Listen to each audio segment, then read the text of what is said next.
प्रिय विद्यार्थी मित्र हो, इयत्ता 9वी मराठी विषय अध्यापन पाठामध्ये आपले सहर्ष स्वागत करतो. मित्रांनो, आपल्या देशावरती ब्रिटिशांनी जवळपास 150 वर्ष राज्य केलं. त्यांच्या राजवटीविरोधात अनेक वेळा उठाव झाले. त्या उठावांना आपण बंड असं इतिहासामध्ये संबोधलेलं आहे. हे बंड एखाद्या राजसत्तेविरुद्ध होतं. हे बंड घरातील एखादी व्यक्ती इतर सदस्यांविरोधात करू शकते आणि हे बंड एखाद्या यंत्रांच्या विरोधात सुद्धा होऊ शकतं. आज आपल्याला यंत्रांनी केलं बंड या पाठातून हे बंड कसं केलं हे बघायचं आहे. 10वा पाठ आहे, यंत्रांनी केलं बंड. लेखक बालबा केळकर. भालचंद्र वामन केळकर, विज्ञान लेखक, अनुवादक, नाट्यवाङ्मयाचे अभ्यासक, नाट्य दिग्दर्शक व अभिनेते. विज्ञानविषयक दृष्टिकोन यावा म्हणून केलेल्या लिखाणाची 35हून अधिक पुस्तके प्रसिद्ध. त्याचबरोबर शेरलॉक होम्सच्या चातुर्यकथा, बिचारा डायरेक्टर, शेक्सपियरच्या नाट्यछटा इत्यादी लेखन प्रसिद्ध. यंत्र मानवाने मानवी जीवनावर अतिक्रमण केले तर निर्माण होणाऱ्या गमती व धोके यांचे वर्णन रंजक पद्धतीने पाठात लेखकाने केले आहे.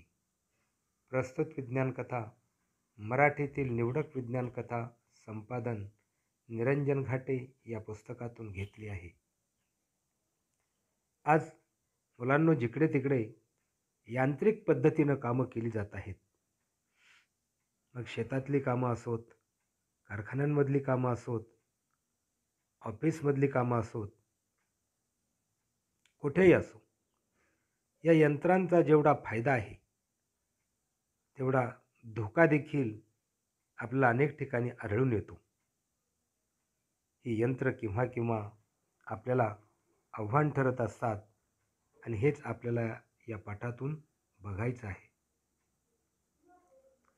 दीपक फार चौकस मुलगा.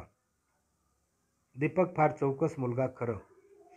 त्याला खेळायला म्हणून आणलेलं कुठलंही नवं खेळणं तो पहिल्यांदा थोडा वेळ कुतूहलानं रंगून खेळायचा. पण दिवसाच्या शेवटी ते खेळणं मोडून ते कसं चालतं याचा शोध घेण्यात तो मग्न व्हायचा. त्याचा आनंद असे तो खेळण्याच्या आतली रचना समजावून घेण्यात. यांत्रिक हलत्या चालत्या खेळण्यांच्या बाबतीत तर त्याचा उत्साह विचारू नका. दीपकला त्याचे वडील नेहमी म्हणायचे देखील, दीपक, यंत्राच्या वाटेला जाऊ नकोस. खेळण्याची मोडतोड करून त्यांना सतावू नकोस. एखाद्या दिवशी यंत्र रागावली म्हणजे कळेल. मग पळताभुई थोडी होईल. तू मोडलेल्या खेळण्यांतली सर्व यंत्र पहा कशी तुझ्याकडे चिडून पाहत आहेत. मुलांनो,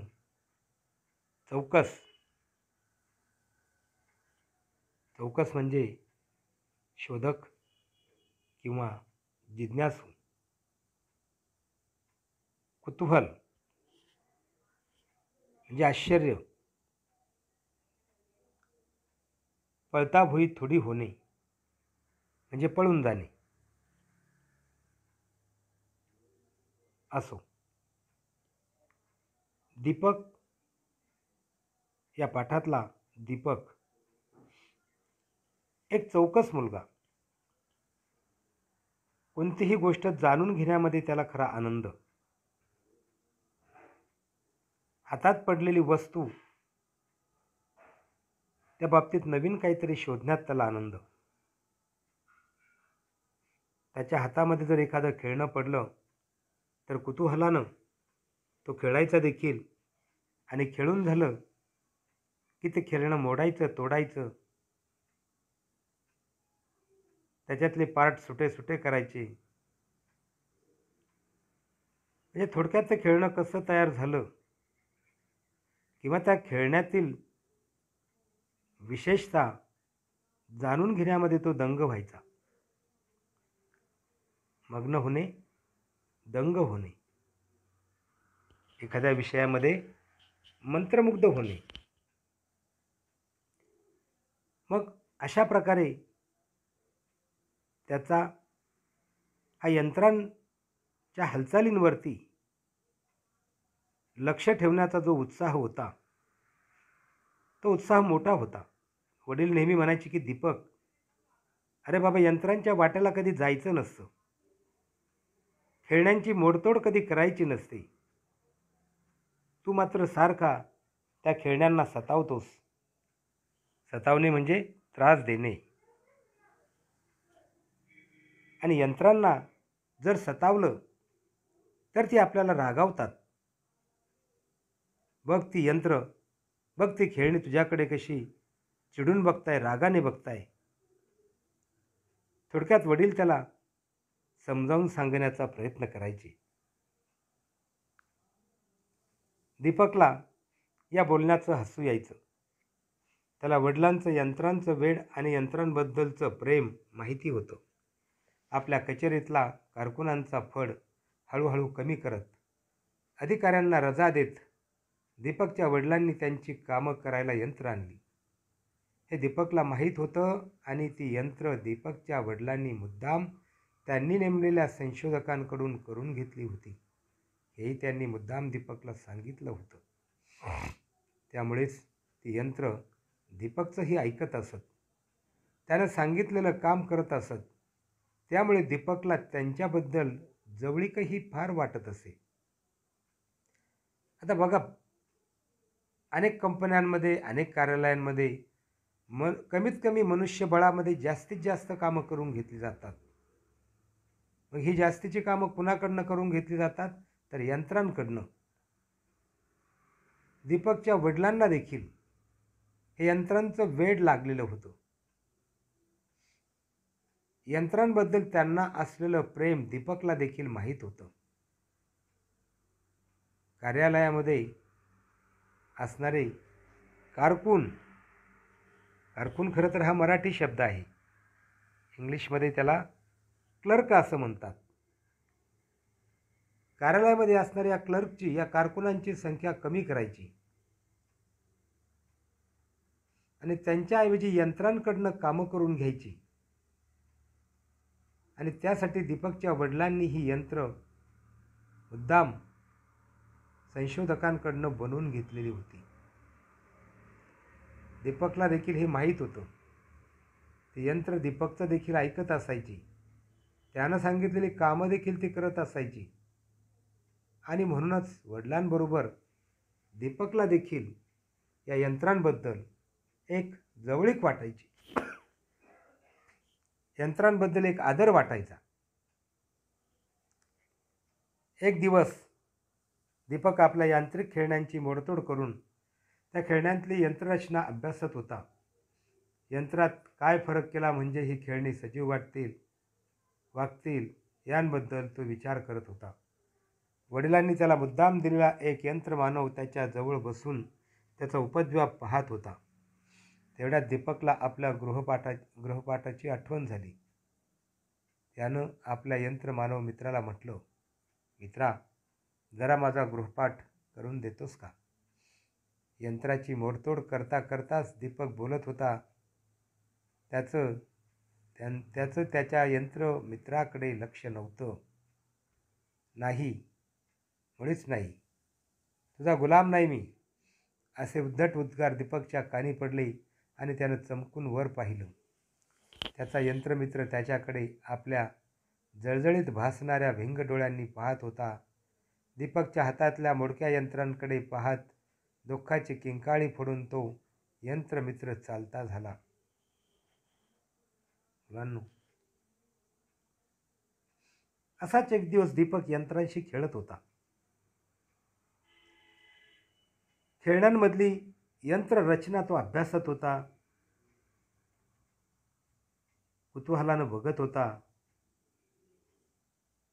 यंत्रामध्ये काय फरक केला म्हणजे हे खेळणं अधिक सजीव वाटेल, जिवंत वाटेल, याबद्दल तो विचार करत होता. वडिलांनी त्याला मुद्दाम एक यंत्र मानव दिला होता, जो यंत्र मानव त्याच्या जवळ बसून दीपकचा सगळा हा सर्व उपद्व्याप पाहत होता.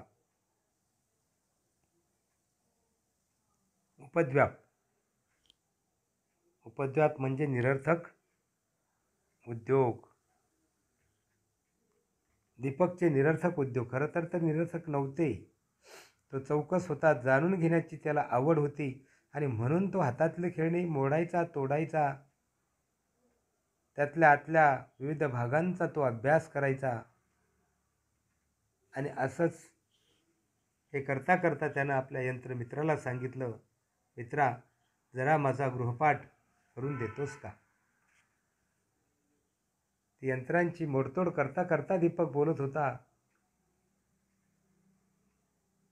मात्र या यंत्रमित्रानं सपशेल नकार दिला. मुळीच नाही, हे काही तुझा गुलाम नाही. अशा प्रकारचे उद्धट बेशिस्त उद्गार दीपकच्या कानी पडले. तो यंत्रमित्र दीपककडे रागारागानं बघत निघून गेलेला आहे. पुढे काय घडलं बघूया. दीपक आश्चर्यानं पाहतच बसला. आपण यंत्रांची मोडतोड चालवलेली पाहून आपला यंत्रमित्र रागावला, दुःखानं किंचाळला हे दीपकच्या लक्षात आलं. त्याला वाटलं, आज माझा यंत्रमित्र माझ्याशी उद्धटपणानं बोलला, गुलाम नाही असं म्हणाला. उद्या जर बाबांच्या कचेरीतल्या सगळ्या यंत्रांनी असंच चिडून असहकार पुकारला तर दीपकला या कल्पनेनं काही सुचेना. तो तसाच उठला आणि गृहपाठ करून जेवून शाळेत गेला. त्याच्या डोक्यात सारखे यंत्राचेच विचार चालू होते. वर्गातले मित्र यंत्र झाले तर, शिक्षकच यंत्र झाले तर, त्याचं अंग शहारलं आणि उद्या साऱ्या यंत्रांनी आपल्याला यंत्रासारखं वागायला भाग पाडलं तर, या कल्पनेनं तो स्वतःच यंत्रासारखे हालचाली करू लागला. शिक्षक आणि मुलं आश्चर्यानं पाहतच राहिली. शेवटी शिक्षक म्हणाले, दीपक, काय चाललंय? मुलं हसली. शिक्षकांनाही हसू आवरेना. मुलांचं अशा ऐकून दीपक भानावर आला. हसू नका.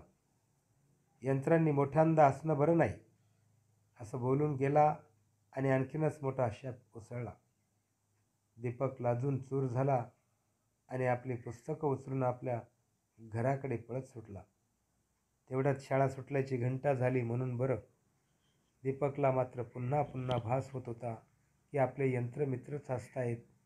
घन घन घन. मुलांनो, दीपकच्या डोक्यामध्ये एक विचार आला जो त्याला सतावत होता.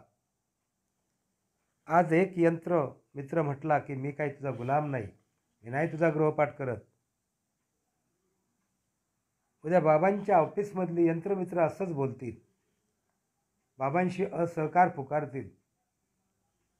ज्याला जसं वाटेल तसं तो वागू लागेल. हे असं नाही चालणार. हा असहकार पुकारला तर काय होईल या कल्पनेनं दीपकला काही सुचेना. तसाच तो शाळेत गेला. डोक्यामध्ये सारखं तेच विचारांचं चक्र. वर्गातले मित्र यंत्र झाले तर काय होईल? शिक्षकच जर यंत्र झाले तर मग? त्याच्या अंगावरती काटा आला. त्याचं अंग शहारलं. स्वतःच्या मनाशी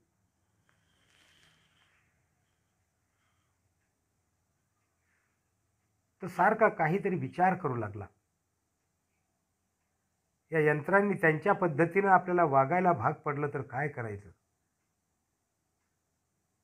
त्या यंत्रांसारख्याच दीपकच्या देखील हालचाली होऊ लागल्या. वर्गातली मुलं दीपककडे बघत होती, शिक्षक बघत होते. शिक्षकांनी विचारलं, अरे दीपक बाळा, तुझं हे काय चाललंय? शिक्षक हसत होते, मुलं हसत होती. मुलांचा तो हशा ऐकून दीपक शुद्धीवर आलाय, भानावर आलाय. भानावर येणे म्हणजे शुद्धीवर येणे.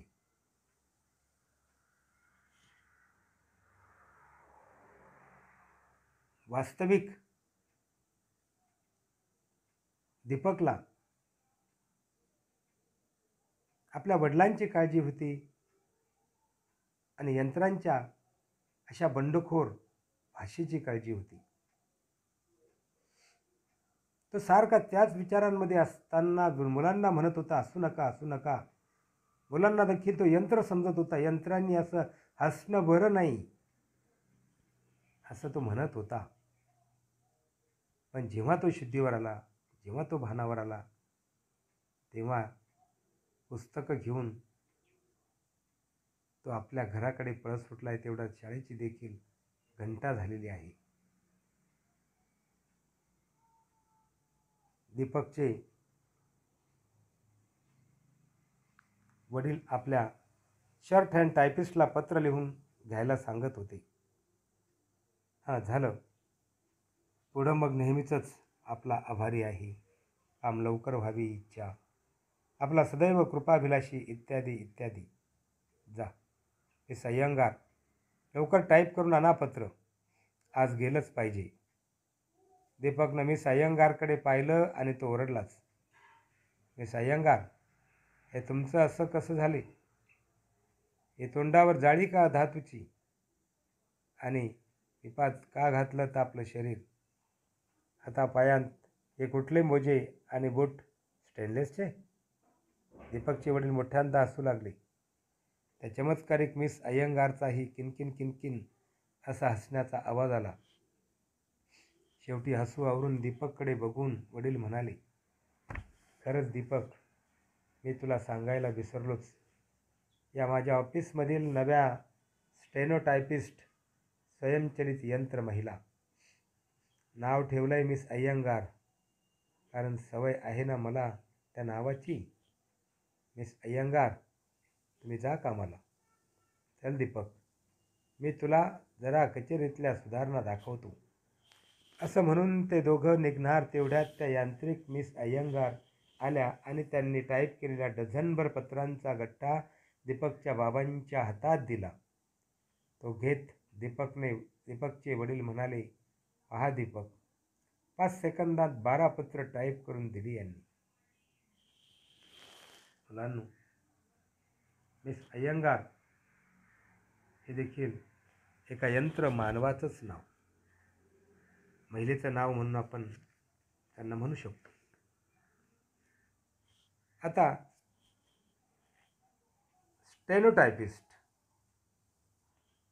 स्टेनोटायपिस्ट या शब्दाचा अर्थ आहे लघु लेखक किंवा लघु लेखन. या प्रकारच्या लेखनामध्ये शब्द किंवा वाक्यांसाठी एखादं चिन्ह लिहित असताना वापरलं जातं. मोठा मजकूर अगदी थोडक्यात लिहिला जातो, त्याला शॉर्ट हँड टायपिस्ट किंवा लघुलेखक असं म्हटलं जातं. लघुलेखन त्या ठिकाणी केलं जातं. अनेक वेळा पत्रकार मंडळी याच लिपीचा वापर करत असतात. भराभर लिहित बसत नाही, थोडक्यात लिहितात. याला शॉर्ट हँड टायपिंग म्हणतात. असो, दीपकचे वडील आपल्या शॉर्ट हँड टायपिस्टला पत्र लिहून घ्यायला सांगत होते. नेहमीच अशा प्रकारची पत्र लिहिल्या जायची. त्यामध्ये पत्राची सुरुवात, मध्य, शेवट, आपला कृपाभिलाषी वगैरे वगैरे या गोष्टी नेहमीच्या आल्या. मिस अय्यंगार यांना लवकर लवकर पत्र टाईप करून आणायला सांगितलं गेलं. दीपक त्या मिस अय्यंगारांकडे बघत होता. मिस अय्यंगार यांच्या तोंडावरती जाळी पिपामध्ये असलेलं त्यांचं शरीर, स्टेनलेसचे बूट, हे सारं दीपकला अगदी चमत्कारिक वाटत होतं. किणकिण किणकिण असा त्यांचा हसण्याचा आवाज आणि दीपकचे ते आश्चर्यचकित भाव बघून वडील हसायला लागले. दीपकला म्हणतात, बाळा दीपक, अरे मी तुला सांगायचं विसरलो की माझ्या ऑफिसमधील नव्या स्टेनोटायपिस्ट या स्वयंचलित यंत्र महिला आहेत. चल मी तुला कचेरीतल्या इतर सुधारणा दाखवतो. तेवढ्यात मिस अय्यंगार यांनी डझनभर ती टाईप केलेली पत्र घेऊन आल्यात.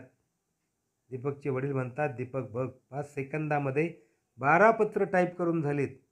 म्हणजे यंत्र मानव इतकी झटपट कामं करतात, हा ते सांगण्यामागचा भाव होता.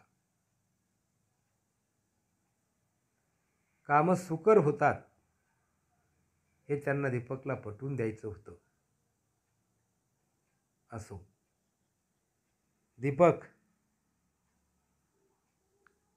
दीपक स्तंभित होऊन पाहतच राहिला. बघतोस काय दीपक? अरे ही केवळ सुरुवातच आहे, वडील हसत म्हणाले आणि त्याला घेऊन दूरच्या खोलीत गेले. हा रोबो फोन केवळ ध्वनी लहरींवर काम करतो. वडील म्हणाले, म्हणजे? मी जर नुसतं म्हटलं की मला तुमच्याशी बोलायचं आहे तर लगेच हा काम करतो. दीपकनं विचारलं, बरोबर. माझ्याकडच्या फोनचा लाईट लागतो.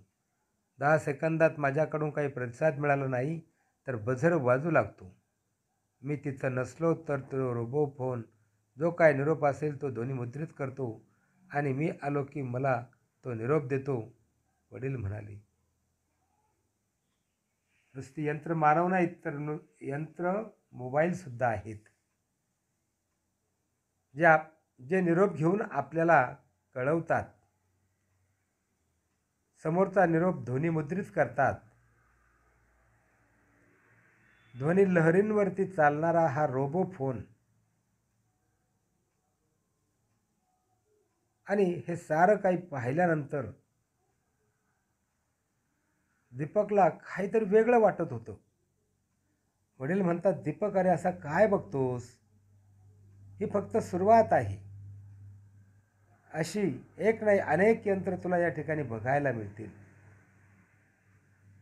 रात्री जेवण झाल्यावर दीपक अंथरुणावर पडला. तो याच विचारात, चैन नाही पडत.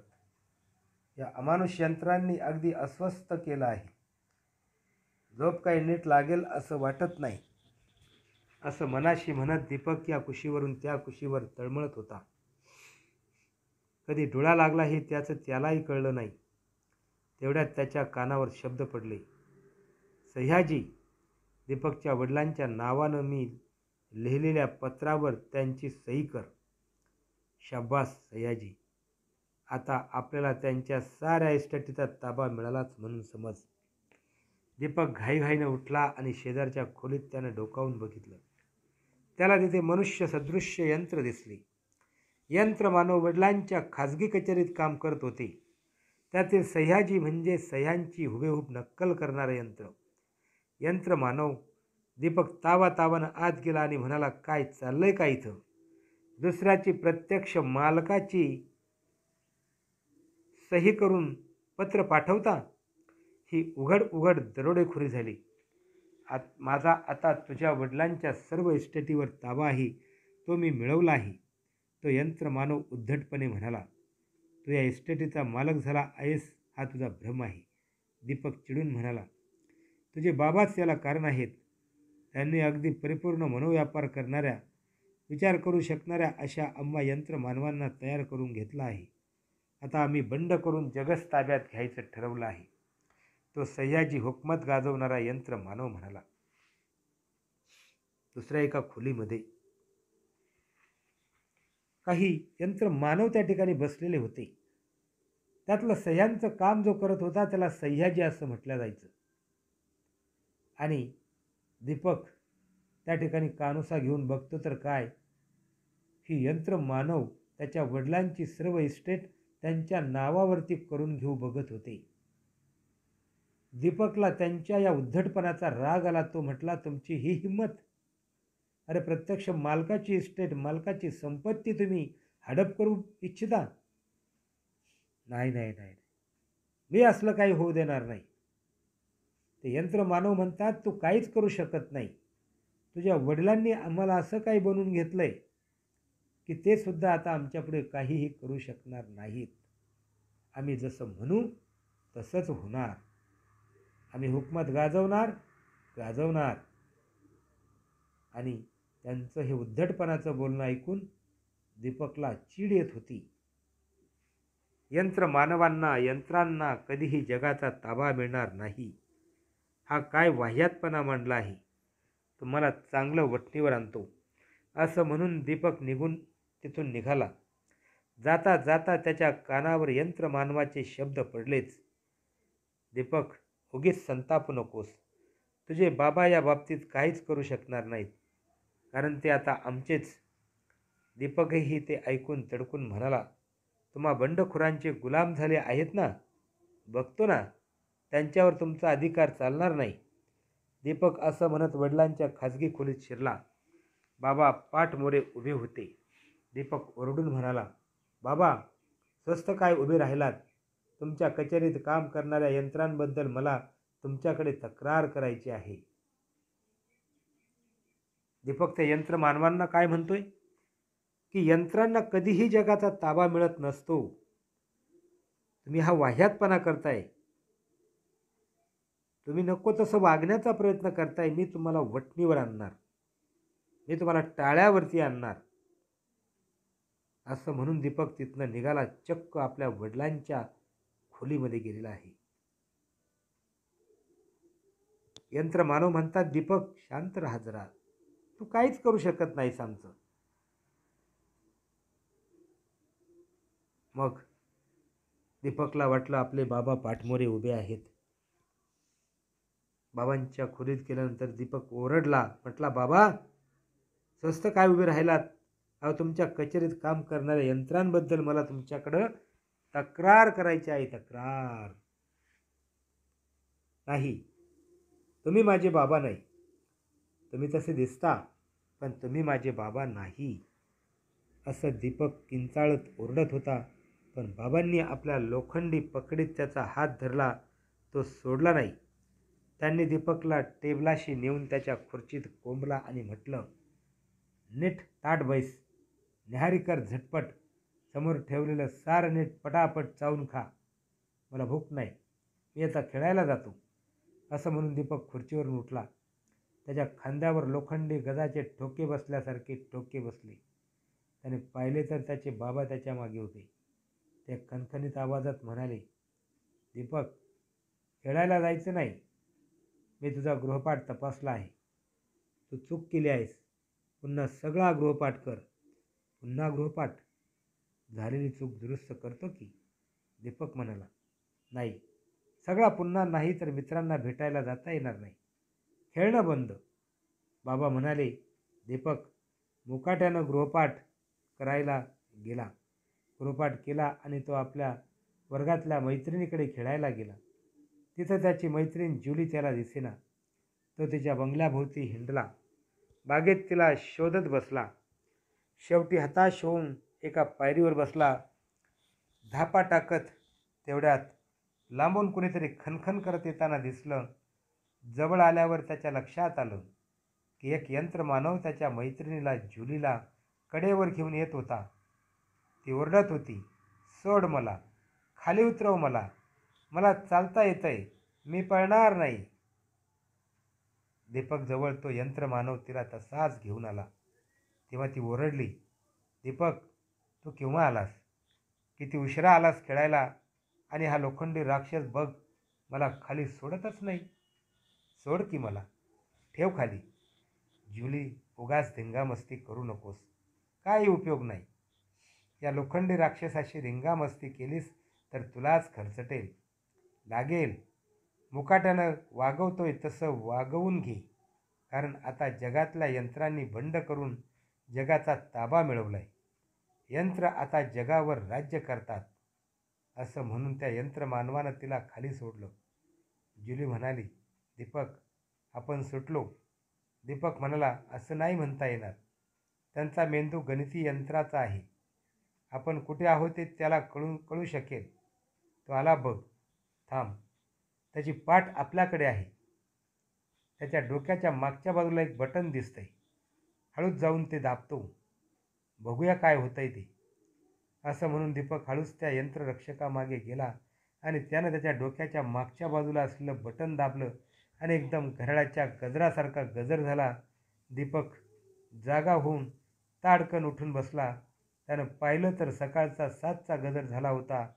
दीपकनं आजूबाजूला पाहिलं आणि तो पुटपुटला, भयानक स्वप्न. मुलांनो, तुम्हाला कळलंच असेल की हे सारं स्वप्न आहे. दीपकला पडलेलं भयानक स्वप्न. एका यंत्रमानवानं त्याच्या वडिलांची संपत्ती हडप करण्याचा प्रयत्न करणं,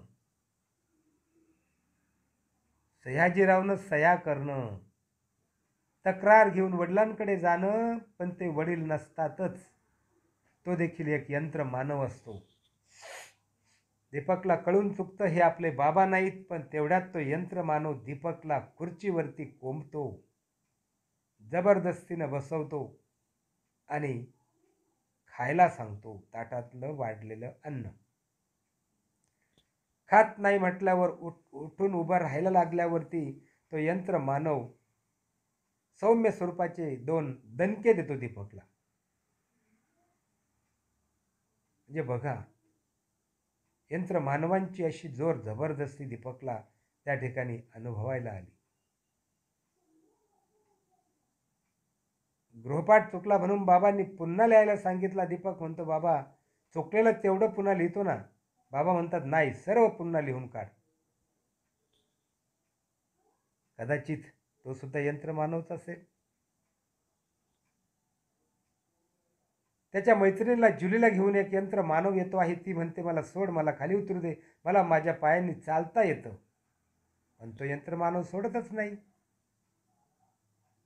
एकडून तिकडनं सोडतो. ते दीपक जवळ येते, म्हणते, दीपक, चल, इथून आपण निघून जाऊया, नाहीतर हे पुन्हा आपल्याला पकडतील. दीपक म्हणतो, जुली, अगं, यांचं गणिती डोकं असतं. आपण कुठे आहोत, काय आहोत, यांना सारं कळतं. मी अगोदर या यंत्र मानवाच्या डोक्याला पाठीमागं असलं बटन दाबून बघतो बरं काय होतंय ते. आणि म्हणून दीपक तसा प्रयत्न करतो.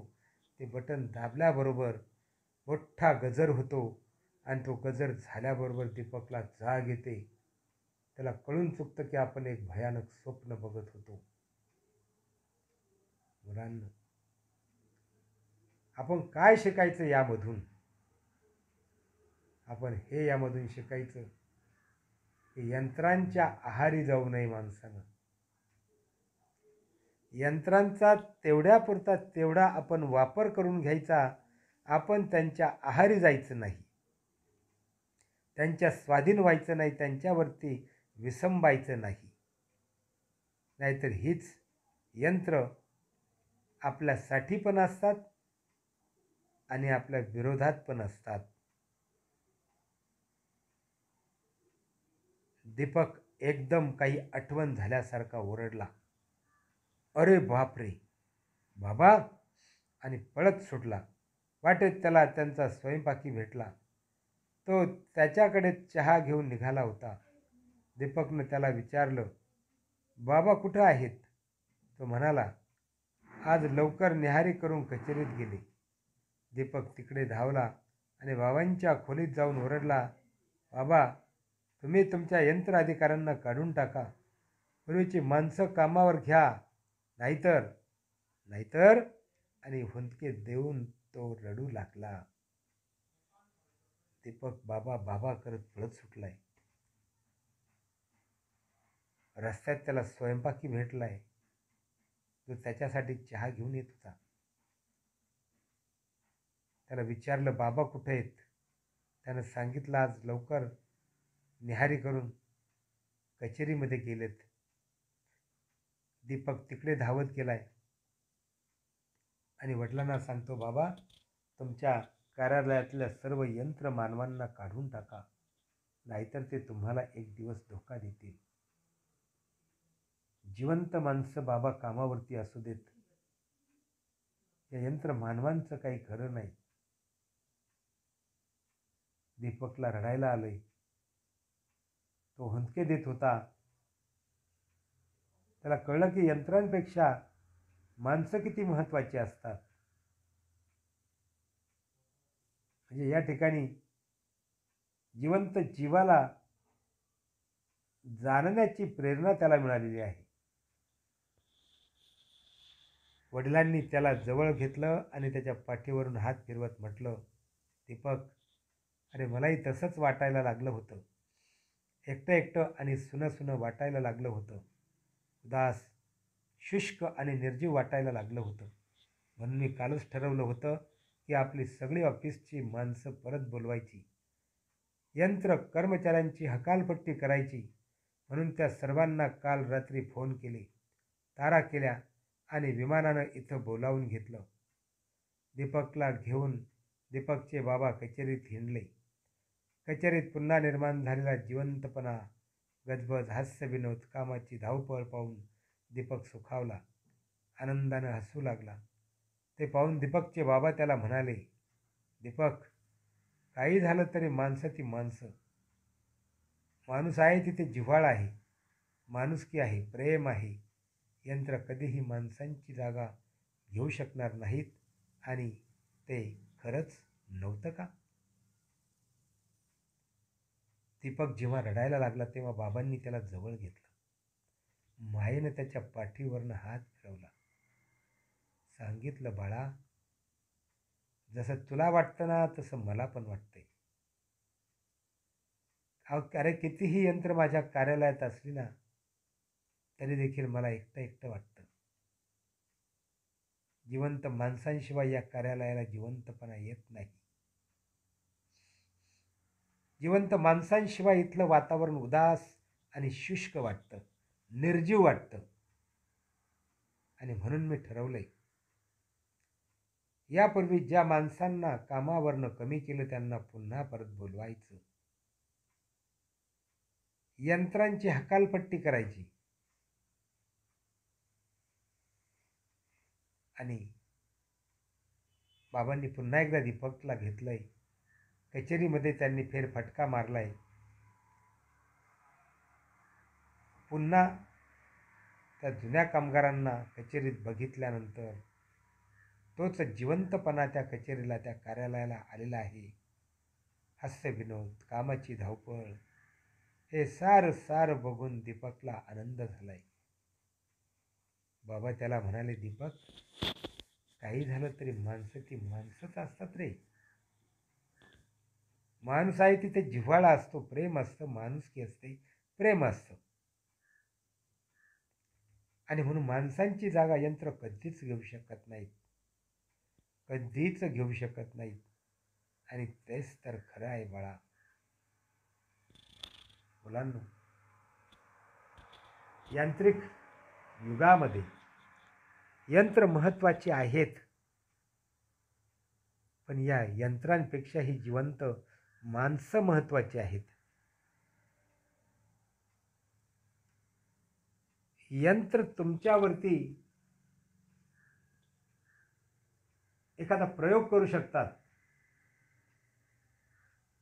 पण तेच यंत्र तुम्हाला प्रेम नाही देऊ शकत. प्रेम देऊ शकतात ती फक्त जिवंत माणसं. यंत्र आपल्या मदतीला येऊ शकतात,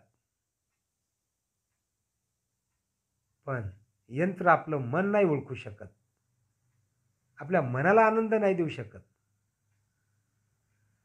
तो फक्त जिवंत माणसे देऊ शकतात. आणि म्हणून माणसांची जागा यंत्रांना कधीच घेता येणार नाही. आणि हेच खरं आहे. मुलांनो, या ठिकाणी हा पाठ संपलेला आहे. यानंतर आपण पुन्हा एकदा एका नवीन पाठामध्ये भेटणार आहोत. तोपर्यंत मी आपली या ठिकाणी रजा घेतो, थांबतो. धन्यवाद.